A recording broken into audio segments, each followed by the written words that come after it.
Halo, dalam video ini saya akan menunjukkan hal pertama yang saya sarankan untuk Anda lakukan setelah menyiapkan Samsung Galaxy A54 Anda. Hal pertama yang saya lakukan adalah menyambungkannya ke jaringan Wi-Fi, dan saya sarankan melakukan hal yang sama jika Anda belum melakukannya. Jadi buka pengaturan, koneksi, Wi-Fi, pastikan Wi-Fi diaktifkan, lalu temukan jaringan Wi-Fi yang ingin Anda sambungkan. Tentu saja langkah ini bisa dilewati, tapi akan membantu kita untuk melakukan langkah-langkah berikutnya yang memerlukan koneksi internet. Sekarang saya bisa kembali, dan yang harus kita lakukan sekarang adalah memeriksa pembaruan. Sangat penting untuk memperbarui perangkat Anda secara rutin, terutama setelah membelinya ke perangkat lunak terbaru, karena itu akan memberikan perbaikan keamanan terbaru, serta fitur-fitur terbaru, dan memastikan ponsel Anda berjalan dengan lancar. Jadi, yang akan saya lakukan adalah menggulir ke bawah sampai ke pembaruan perangkat lunak, lalu pilih unduh dan install. Kemudian perangkat akan mulai memeriksa pembaruan. Dan seperti yang bisa Anda lihat, dalam kasus saya, ada pembaruan yang tersedia, jadi perangkat akan mulai mengunduhnya.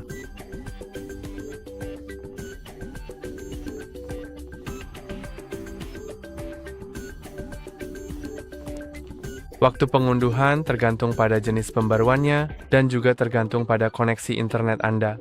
Jadi dalam kasus saya, prosesnya akan cukup cepat karena seperti yang Anda lihat ini akan memakan waktu sekitar 4 menit, tapi kadang-kadang bisa jauh lebih singkat atau jauh lebih lama, tergantung pada beberapa hal.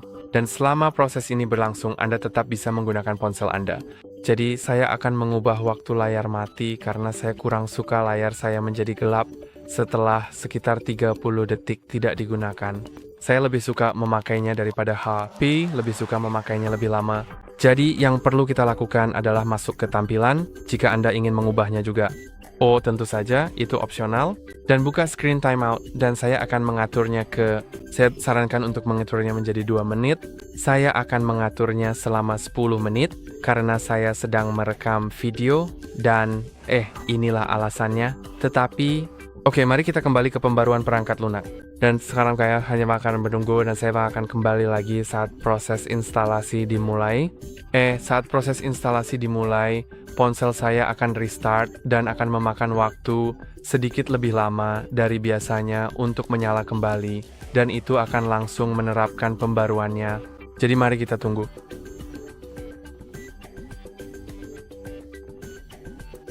Dan sekarang Anda bisa melihat bahwa pembaruannya sudah diunduh. Anda bisa menjadwalkan pemasangannya, tapi saya akan memasangnya sekarang. Sekarang kita hanya perlu menunggu.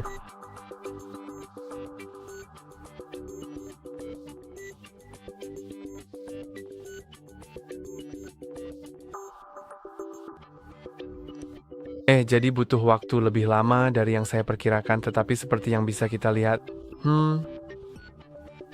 seperti yang kita lihat itu sudah terpasang. Saya kira itu akan menjadi U1 UI 7, tetapi ternyata bukan itu yang terjadi. Baiklah, mari kita lanjutkan saja pembahasan ini. Ini adalah versi Angbawin 1. Dan sekarang mari kita lanjutkan dengan langkah berikutnya yang juga cukup penting, yaitu masuk ke akun Google. Tentu saja, Anda tidak harus melakukannya jika tidak mau, tetapi jika Anda ingin memiliki aplikasi lain di ponsel Anda selain yang sudah terpasang sebelumnya, maka kemungkinan besar Anda harus melakukannya. Dan untuk melakukannya, Anda hanya perlu masuk ke akun dan pencadangan, kelola akun, dan jika Anda tidak memiliki akun Google tercantum di sini, Anda dapat mengeklik tambahkan akun, lalu pilih Google. Dan sekarang kita akan masuk. Jika Anda memiliki kunci layar, Anda harus memasukkannya terlebih dahulu. Lalu masukkan email Anda. Jika Anda belum memiliki akun, Anda dapat menggulir keyboard ke bawah dan mengeklik buat akun. Tapi saya sudah memilikinya, jadi saya akan masuk saja. Jika Anda membuat akun, ikuti saja petunjuk di layar, karena cukup mudah. Oke, jadi saya sudah memasukkan kata sandinya. Dan sekarang kita bisa memilih apakah saya atau anak saya yang akan menggunakan perangkat ini. Saya yang akan menggunakannya, jadi saya akan klik berikutnya. Jika Anda memilih anak Anda, maka kemungkinan besar beberapa pengaturan lanjutan akan terlihat agak berbeda dari milik saya. tapi saya rasa tetap akan mudah dipahami. Sekarang di sini kita punya persyaratan layanan Google Play, dan kebijakan privasi. Jika Anda tidak setuju dengan itu, Anda harus kembali dan Anda tidak bisa menambahkan akun. Jadi Anda harus setuju untuk bisa menambahkan akun. Sekarang, ada pertanyaan tentang pencadangan. Jika Anda ingin mencadangkan data Anda, biarkan itu tetap terpilih dan klik terima. Jika Anda hilangkan centangnya dan klik terima, saya tidak ingin kehilangan data jika terjadi sesuatu dengan ponsel saya. Dan sekarang akunnya sudah ditambahkan. Anda juga bisa menambahkan akun Samsung. Saya tidak menganggapnya sepenting akun Google, tapi untuk beberapa fitur akun ini akan dibutuhkan. Jika Anda menginginkannya, Anda juga bisa menambahkannya di sini. Saya tidak akan menambahkannya karena saya memang tidak ingin melakukannya sekarang, tapi saya sarankan jika Anda ingin mendapatkan semua fungsi penuh dari ponsel Anda. Sekarang karena kita sudah masuk ke Google, kita bisa pergi ke toko aplikasi. Saya akan klik mulai dan saya akan melewati pemasangan aplikasi bawaan yang tidak perlu. Lalu, akan ditanyakan apakah Anda ingin memverifikasi pembelian dengan kata sandi atau biometrik. Saya belum mengatur biometrik saat ini. Nanti saya akan tunjukkan caranya. Jadi saya akan menggunakan kata sandi akun Google saya. Ini akan dapat diminta setiap kali Anda ingin membeli sesuatu yang berbayar di Play Store. Sekarang kita bisa klik ikon profil di pojok kanan atas, lalu pergi ke aplikasi dan game saya, kemudian ke pembaruan. Sangat penting untuk memperbarui aplikasi di ponsel Anda karena itu membuat ponsel Anda memberi Anda perbaikan keamanan terbaru. Saya akan mengeklik perbarui semua, serta fitur-fitur baru-barunya, memastikan semuanya berjalan lancar. Sama seperti perangkat lunak Anda, pembaruan, tetapi itu hanya berlaku untuk aplikasi, bukan untuk sistem Anda. Dan sekarang saat hal itu terjadi, kita dapat terus melakukan hal-hal lainnya. Jadi mari kita atur kunci layar dan biometrik meeting. Penting untuk menjaga keamanan ponsel Anda. Itulah sebabnya saya menunjukkan hal ini kepada Anda. Jadi mari kita masuk ke pengaturan, keamanan dan privasi, kunci layar, dan pertama-tama saya akan menghapus kunci layar saya untuk menunjukkan cara mengaturnya. Jadi beri saya sebentar. Oke, beginilah tampilannya jika Anda belum memiliki kunci layar dan Anda bisa mengetuk kunci layar untuk mengaturnya. Anda bisa memilih PIN, kata sandi, atau pola. Pada dasarnya, ketiga opsi ini adalah kunci layar. Jadi saya akan memilih pola, lalu saya perlu menggambarnya.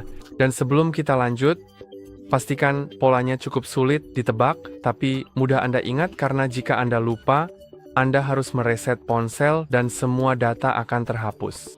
Jadi, usahakan untuk tidak lupa pola, kata sandi, atau PIN Anda, tapi tetap saja sepadan untuk mengamankan ponsel Anda dengan kunci layar. Jadi saya tetap mengaturnya karena menurut saya ini sangat layak dilakukan. Lalu Anda akan diminta untuk mengatur notifikasi layar kunci Anda. Saya akan menyembunyikan isinya, jadi saya tetap bisa melihat notifikasi di layar kunci, tapi tanpa isi pesannya. Kemudian Anda juga bisa menambahkan sidik jari. Tanao Sangkerto menyarankan untuk melakukan itu karena cukup aman dan juga sangat praktis.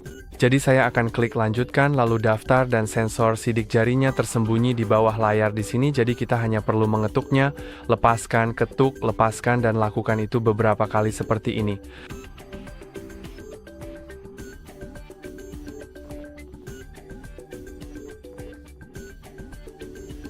Ngomong-ngomong, Mara ini mungkin tidak berfungsi dengan beberapa pelindung layar yang lebih tebal. Jadi, jika tidak berhasil juga untuk Anda, maka Anda bisa melewatinya saja. Saya tak akan klik selesai. Anda juga bisa menambahkan sidik jari lain di sini dan kembali. Lalu ada juga opsi untuk menambahkan pengenalan wajah, saya rasa, tapi saya tidak terlalu menyarankan karena itu tidak aman. Di ponsel ini, fitur tersebut hanya mengandalkan kamera saja. Saya rasa hanya iPhone yang memiliki sensor IR yang benar-benar aman untuk pengenalan wajah, tapi rasa semua ponsel Android hanya menggunakan kamera, jadi sebenarnya tidak terlalu aman dan bisa dibuka hanya dengan foto Anda atau oleh seseorang yang mirip dengan Anda. Tapi saya tetap akan menunjukkan cara mengaturnya kalau Anda membutuhkannya untuk alasan tertentu. Jadi mari kita masuk ke pengaturan kunci layar, masukkan kunci layar kita, lalu pilih wajah. Anda bisa mengaktifkannya. Kemudian klik lanjutkan dan sekarang Anda perlu memposisikan wajah Anda di dalam bingkai. Lalu Anda akan diminta untuk menggerakkan wajah ke atas dan kemudian mengembalikannya ke tengah. Tidak, sebenarnya tadi saya tidak diminta untuk menggerakkan wajah ke atas. Saya hanya perlu melihat ke arahnya, oke? Dan saya akan menonaktifkan opsi tetap di layar kunci sampai digeser. Jadi nanti akan langsung masuk ke sistem tanpa saya perlu menggeser ke atas. Biar saya tunjukkan caranya. Sekarang saya akan menunjukkan kepada Anda cara membuka kunci ponsel dengan 3 metode ini. Jadi yang pertama adalah sidik jari. Saya rasa Anda bahkan bisa membuka ponsel saat layar mati. Cukup sentuh di tempat yang benar dan ponsel akan terbuka. Tapi Anda juga bisa menyalakan layar dan mengetik di sini. Untuk membukanya dengan wajah, Anda hanya perlu melihat ke kamera. Dan untuk membukanya dengan kunci layar, Anda hanya perlu menggeser ke atas, lalu masukkan kunci layar Anda, dan ponsel akan terbuka. Jadi mari kita lanjut ke langkah berikutnya. Langkah berikutnya adalah menghapus beberapa aplikasi yang mungkin menurut Anda tidak penting, meskipun saya tidak melihat ada yang lain selain OneDrive, jadi saya rasa kita bisa menghapus itu jika memang tidak membutuhkannya. Jadi tidak ada cara untuk menghapusnya, jadi saya akan menonaktifkannya sebagai gantinya. Dan saya pikir selain itu, kami tidak memiliki bloatware di sini. Itu cukup hebat. Dan ini saya mau melanjutkan dengan langkah berikutnya, yaitu mengatur wallpaper kita. Tentu saja Anda tidak harus melakukannya, tetapi ada kemungkinan besar Anda ingin melakukannya. Jadi saya pun akan pergi ke kamera dan mengambil foto tanaman ini, tapi tentu saja Anda bisa memilih sesuatu yang lebih menarik.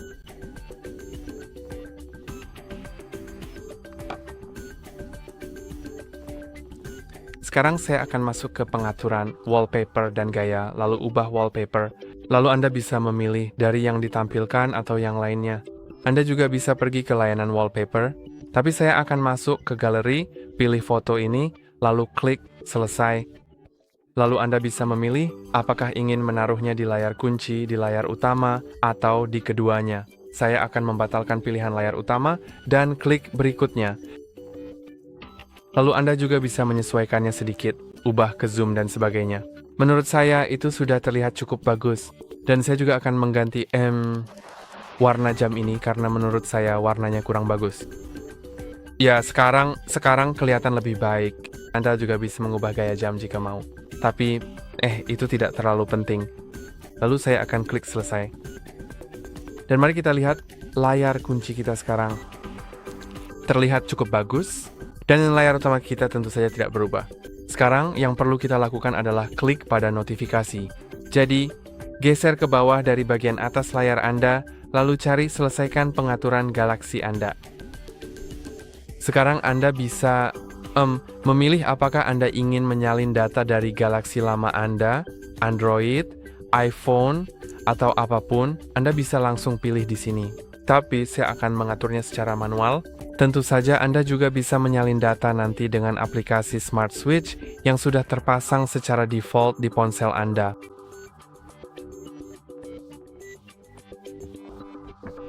Setelah menunggu sebentar, ponsel menanyakan apakah saya ingin menyalin data. Tentu saja saya tidak ingin karena saya sudah memilih untuk melewatinya, jadi saya akan melewatinya lagi. Tapi jika Anda ingin, silakan lakukan sekarang karena memang lebih baik dilakukan di awal, agar semua data Anda sudah ada sejak pertama kali menggunakan ponsel. Lalu saya akan klik berikutnya. Kemudian, jika saya ingin mencadangkan data saya rasa saya sudah memilih opsi ini sebelumnya, jadi saya akan klik lainnya. Tapi ada juga data diagnostik, pembaruan dan pemasangan aplikasi. Saya akan terima semuanya, tapi secara pribadi saya biasanya menyarankan untuk membaca semuanya dan memilih sendiri. Lalu pilih browser, yang akan menjadi default Anda. Saya sangat merekomendasikan memilih Firefox, Chrome, Opera, atau Brave, tapi tentu saja itu terserah Anda dan Anda bisa memilih sendiri. Lalu mesin pencarinya. Saya pribadi hanya menggunakan Google, tapi itu juga terserah Anda. Kemudian Anda akan ditanya apakah ingin mengakses Google Assistant dengan mengatakan, "Hey Google," sehingga Anda bisa melakukannya tanpa menyentuh tombol apapun. Dan saya sungguh menyukai pilihan ini, jadi saya akan menyetujuinya. Kadang-kadang Anda diminta mengucapkan 4 frasa dengan lantang. Untuk mengonfigurasi pencocokan suara untuk Hai Google, meskipun biasanya. Oh, jadi ya, itu benar-benar terjadi. Oke, sudah siap. Sudahlah. Namun terkadang Anda diminta melakukan hal itu meskipun saya sudah mengaturnya di perangkat lain pada akun Google yang sama, jadi saya tidak perlu melakukannya. Dan sekarang saya bisa setuju atau tidak setuju untuk menggunakan asisten tanpa membuka kunci perangkat, dan saya akan melewatinya karena saya tidak benar-benar menginginkannya. Kemudian Anda dapat masuk ke akun Samsung jika Anda belum melakukannya. Jika Anda tidak menginginkannya, Anda dapat mengeklik tidak punya akun. Kemudian atur nanti di pengaturan dan lewati. Dan sekarang ini sudah diatur, jadi hal terakhir yang perlu Anda lakukan adalah mengunduh aplikasi yang akan Anda gunakan. Jadi Anda bisa mengunduh aplikasi seperti Netflix atau browser lain, atau WhatsApp, apapun yang akan Anda gunakan setiap hari. Saya akan menginstal browser lain karena saya akan membutuhkannya untuk langkah berikutnya. Dan saya juga akan menginstal Google Wallet yang akan memungkinkan saya untuk membayar tanpa kontak dengan ponsel saya.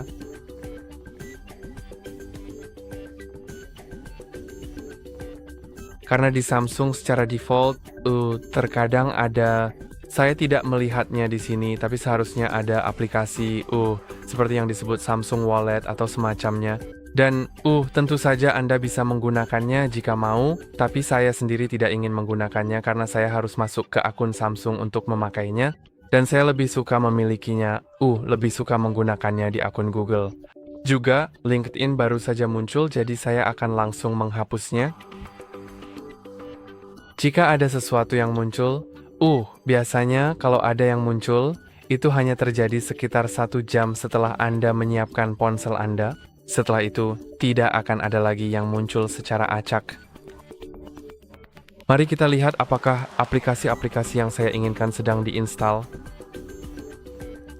Oke, saya rasa aplikasi-aplikasinya sudah terpasang, tapi entah kenapa tidak muncul di sini. Oke, sekarang sudah muncul, wallet sudah muncul. Jadi di sini Anda bisa langsung masuk ke aplikasi wallet Anda, lalu tunggu sebentar saja ya. Dan sekarang Anda bisa menambahkan ke wallet kartu pembayaran, dan di sini tentu saja hanya jika Anda mau Anda bisa cukup memindai kartu Anda atau memasukkan detailnya secara manual, lalu Anda bisa melakukan verifikasi dengan bank, dan itu akan memungkinkan Anda untuk membayar dengan ponsel Anda di toko secara nirkontak. Selain itu, ini juga akan memudahkan proses checkout online. Dan setelah melakukan itu, ingat bahwa Anda perlu masuk ke pengaturan, dan di pengaturan Anda harus mengatur Google Wallet sebagai aplikasi default Anda. Jadi mari kita masuk ke aplikasi di pengaturan. Saya rasa mereka ada di bawah sana. Oke. Lalu, pergi ke pilih aplikasi default. Dan karena tidak ada aplikasi wallet di daftar ini, maka Anda mungkin tidak perlu melakukannya. Anda hanya perlu membuka aplikasi Google Wallet setiap kali Anda ingin membayar sesuatu. Tapi Anda juga bisa mengganti aplikasi lain dengan yang berbeda yang sudah Anda install. Jadi misalnya aplikasi browser bisa diganti. Aplikasi telepon jika Anda menginstal aplikasi telepon lain. Aplikasi home juga bisa diganti. Semua itu bisa diubah sesuai kebutuhan Anda. Dan, seperti yang Anda lihat, ada juga beberapa hal lain yang muncul, jadi saya akan menghapus Copilot Microsoft 3 Range 5, dan Outlook juga tidak terlalu saya inginkan, jadi saya akan menghapusnya. Dan saya rasa itu saja untuk hari ini. Jangan lupa untuk like dan subscribe. Sampai jumpa di lain waktu.